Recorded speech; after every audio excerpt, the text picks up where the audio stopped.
Good morning, students. So let's start with software reliability. So what do you mean by the term reliability? Right? This is one of the non-functional requirement of the system. We want our system to be reliable. So what does this reliable means? Reliability means on which we can depend upon, on which we can trust, right? Say we have friends, so many friends, but one friend is your reliable or a trustworthy friend, while others could be your good friends. You cannot rely on everyone, right? So you can make out the difference between good friends and a reliable friends. The person who is not going to reveal your secrets to anyone, right? So you could trust that person for everything, right? So that is your reliability. Same is the case with software also. Reliability with respect to software would mean the softwares or the applications on which you can trust. The desired functionality will be achieved with that. So alternatively, we can say reliability is the probability of the project working correctly over a given period of time. Right? What does it mean? Say I want a library software to work from 12 to 1 on Monday for any of the class, right? A specific class you can take, maybe it is section A, right? They have been allotted time span like 12 to 1 on Monday. Now if the student goes to the library in the designated time slot and the software is working properly, his entire functionality related to the library, maybe issuing a book or returning a book, is fulfilled. He'll say it's a reliable software. But let's assume the software was working properly throughout the day except 12 to 1. So the other students other than section A would say the software is reliable, but section A will say it's not reliable because they're not able to issue a book. Might be there is a server problem or connectivity issue or something else, right? So we want our software to give the desired functionality for that particular time slot for which it is required, right? So this is the relevance of the time slot. With the example it is clear, 12 to 1 for section A, it must work properly. If it is not, so it won't be reliable. But maybe others' perception would be like for section B, C, D, any other section, it would be reliable because it was working properly beyond this 9 to 1, sorry 12 to 1, right? So this is what the major impact of a time period is. So we want our software to work properly for the time for which it is meant for, right?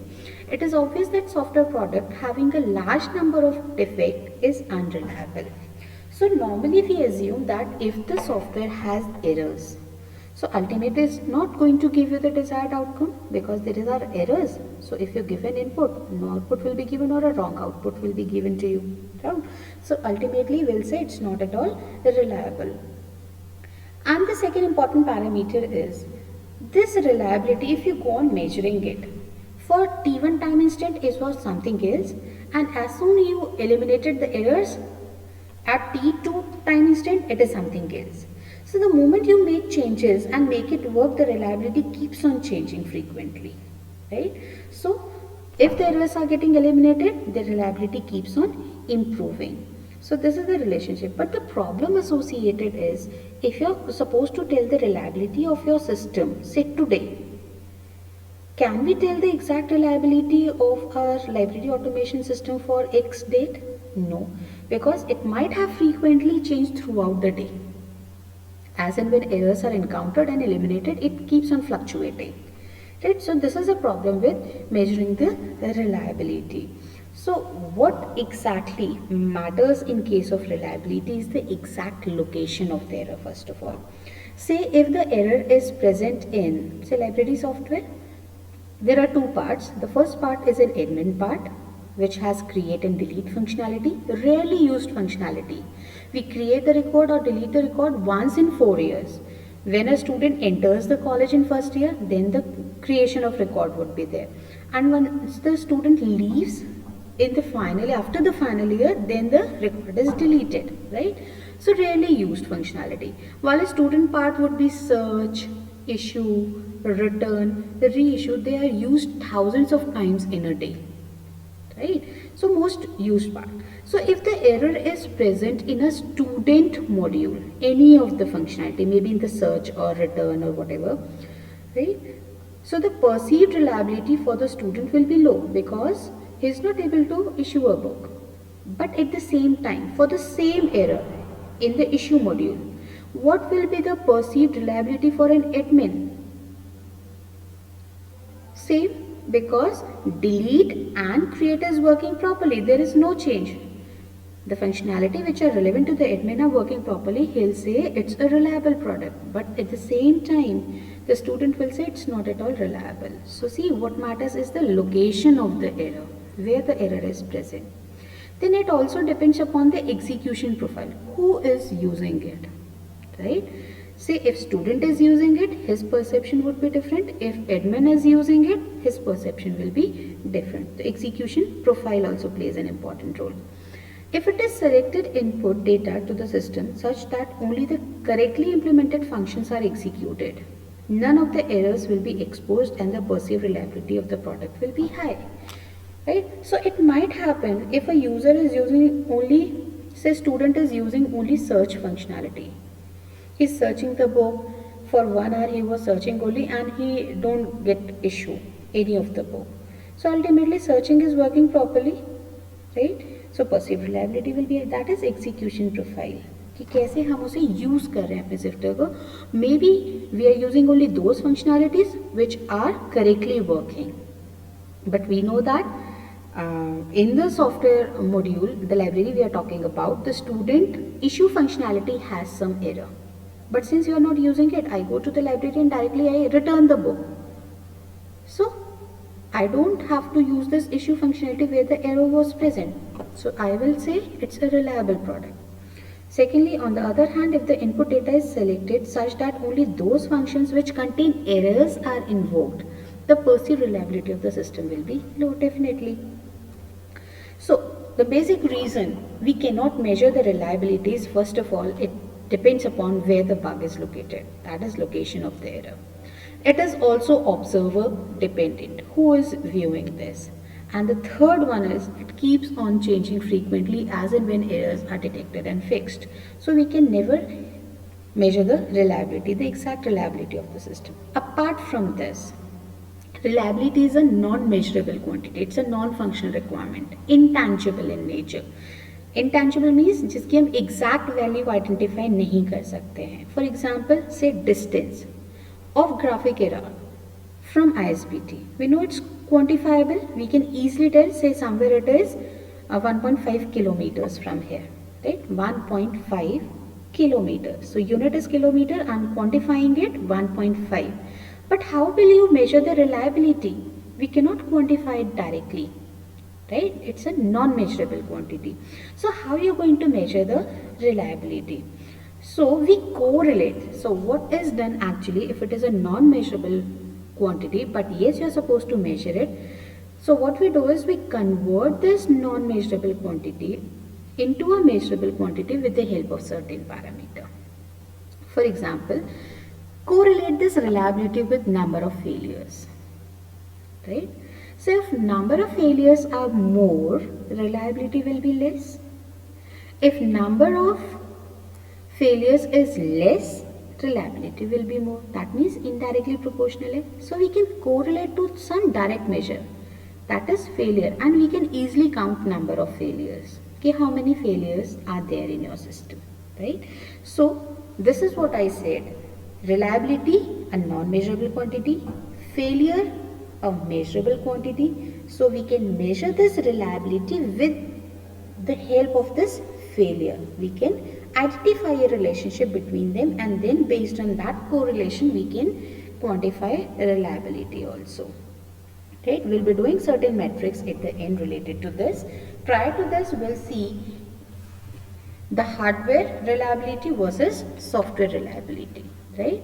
So this is what we have done. Software, if you remember, in the case of maintenance or crisis also, if you remember, how a hardware curve behaves is initially the failure rate of a hardware is high, right? So if failure is high, it's less reliable, right? Then you make the changes, that is burn-in phase, and you make it work. It comes under useful life. So it's reliable now, right? Since the failure has reduced.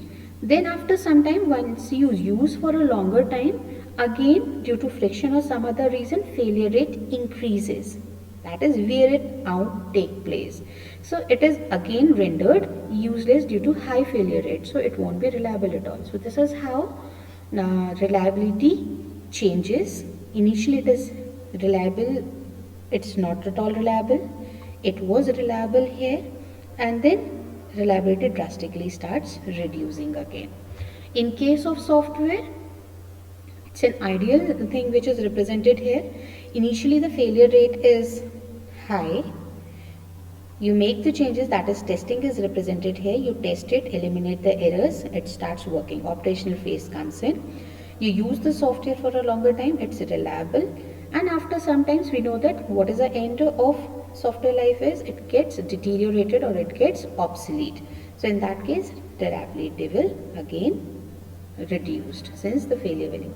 But ideally it won't reduce. We are saying it's a flat curve, but practically we know that it's a spiky curve. This is how it is going to behave.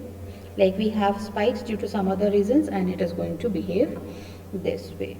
The actual curve will be different. Now coming up to reliability metrics. So reliability metrics is what? Understand the term metrics first of all. Metrics is an indicator which tells to what extent a particular parameter is present in your system, right? So here we are going to measure the reliability, how much reliable your system is. How come we know that, right? So we'll be obtaining that metrics for reliability, and we have 6 metrics, but each reliability metrics is correlated with the help of a failure only, right? So the first one is rate of occurrence of failure. So as the name suggests, if rate of occurrence of failure is more, that means frequency is more. Failure is coming frequently. So reliability of the system will be less, right? Vice versa also works. Second one is mean time to failure. Mean time to failure means how much is the, you can say, mean time between consecutive failures. So what is the correlation? Mean time to failure if it is more. So what does it mean? The average time between 2 consecutive failure is more. That means the system is reliable. If the mean time to failure is less, that means बहुत जल्दी errors आ रही हैं, तो reliability will be less. Third one is mean time to repair. Mean time to repair means how much time it takes to fix the error. Once the system is down due to some other error, how much time it takes you to recover from that position and make your system work. So that repairing time should be less in order to make your system reliable. Then mean time between failure is the summation of mean time to failure and mean time to repair. See, MTBF is equivalent to MTTF plus MTTR, that is the previous two. Mean time to failure and mean time to repair. So we'll be taking summation of these two. So mean time between the failure should always be less. Then another one is probability of failure on demand. It means that what is the probability or likelihood that the system is going to fail in case any service request is made. If 1000 requests are made, what is the possibility that there might be certain error and it is not going to give you the desired outcome, right? So this is probability of failure on demand. Last one is availability. How much time your system is available to work other than your downtime, repairing time and everything. For example, let's compare BSNL and Airtel. Which one is more available? Definitely Airtel, because in case of BSNL, it has some other issues and we are not able to communicate actually. Maybe due to connectivity issues, it's the server issue or whatever it is. So it's least available, right? So this is meant by availability. So these are the 6 reliability metrics with the help of which you can measure the reliability to some extent by correlating it with the failure. See, it's related to failure, the first one, rate of occurrence of failure. Mean time to failure also depends upon the failure. Mean time to repair after failure.